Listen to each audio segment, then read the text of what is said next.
जाजपुर जिला धर्मशाला महाविद्यालय साहित्य दर्पण पक्षर आयोजित 6तम राज्य स्तरीय महाविनायक कविता उत्सव अनुष्ठित हो जाइछि।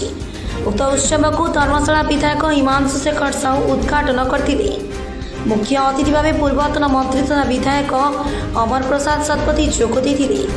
साहित्य दर्पण प्रतिक्रिया मुख्य संपादक त्रिलोचन राउतଙ୍କ अध्यक्षतार अनुष्ठित यह उत्सव कथा सृजनर कथा जीवन कार्यक्रम अतिथि भाव सारला पुरस्कार विजेता विशिष्ट गाल्पिक भीमपृष्टि विशिष्ट कवि अभय नायक जोगदे निज सृजन जीवन अनन्य अनुभव को व्यक्त करते। यही अवसर में मुख्य अतिथि अमर प्रसाद शतपथी धर्मशाला विधायक हिमांशु शेखर साहू को नागरिक संबर्धना प्रदान करने सह अनेक कवि कवयित्री गाल्पिका माननकु सम्मानित कराଯାଇଥିଲା।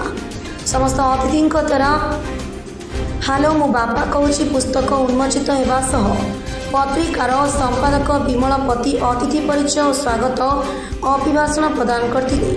यह उत्सव में धर्मशाला सह राज्यर विभिन्न अंचल बहु बुद्धिजीवी जोग देथिले।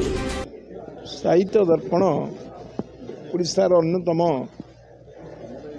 सारस्वत अनुष्ठान विभिन्न समय विभिन्न प्रतिभा मानू सारस्वत क्षेत्र में आनी सम्मानित करथांती एवं एते गुड़िए लेखक साहित्यिक कवि धर्मशाला महाविद्यालय एकाठी हवा ये सुजोग हवा निश्चित भाव में आम तम अस्मिता लड़े कर भाषा साहित्य संस्कृति स्वतंत्र विभाग हो राज्य में पुणी आउ थे आम भाषा को आगू नवा आम साहित्य अधिक लोक द्वारा आदृत हम ये एक परिवेश सृष्टि कर जो साहित्य दर्पण पत्रिकार मुझे उत्तरोत्तर कामना करुच्ची और धर्मशाला माटी एभली कार्यक्रम प्रति वर्ष होती निश्चित भाव में अनेक लेखक को प्रोत्साहन जोगेबारे ये अवसर साहाय्य कर साहित्य दर्पण आज जो कार्यक्रम जोगदेली मत साहित्य दर्पण थी कमिटर समस्त लोक डाकी धर्मशाला एभली साहित्य को डेभलपमेंट करुथार मुझे बहुत अशेष अशेष धन्यवाद देवी। मुझे आपण न्यूज चैनल माध्यम गोटे कथा कहीपर धर्मशाला